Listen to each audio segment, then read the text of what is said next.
lakardan clay tir lên môi nắng ngày chuan hu tóc lên đắng cháy dài cái rel mây nàng nghe suy lung lên dòng bắn dài cái rel về ngã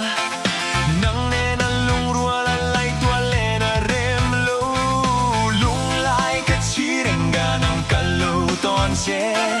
khoa nu ruột lâu đi lâu ni mang fra mây lâu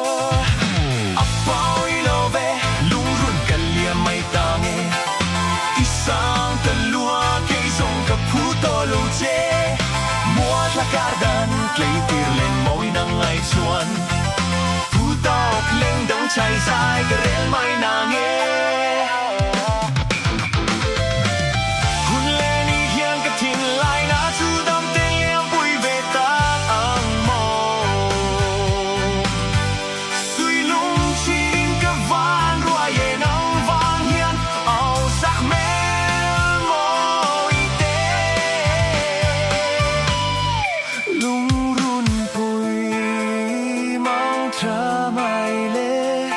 sắc mel môi liêm ta mai che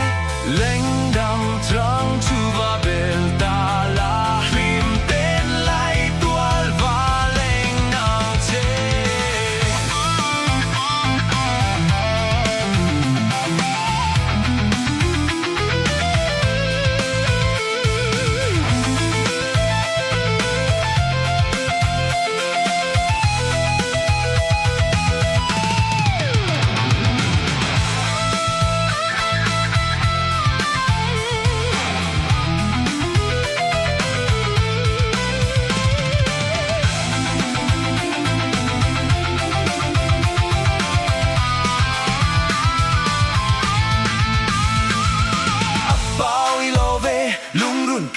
mai ta nghe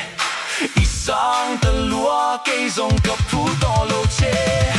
mua lakardan clay tir lên môi nắng ngày chuan phú to lên đắng cháy dài cái rel mai nàng nghe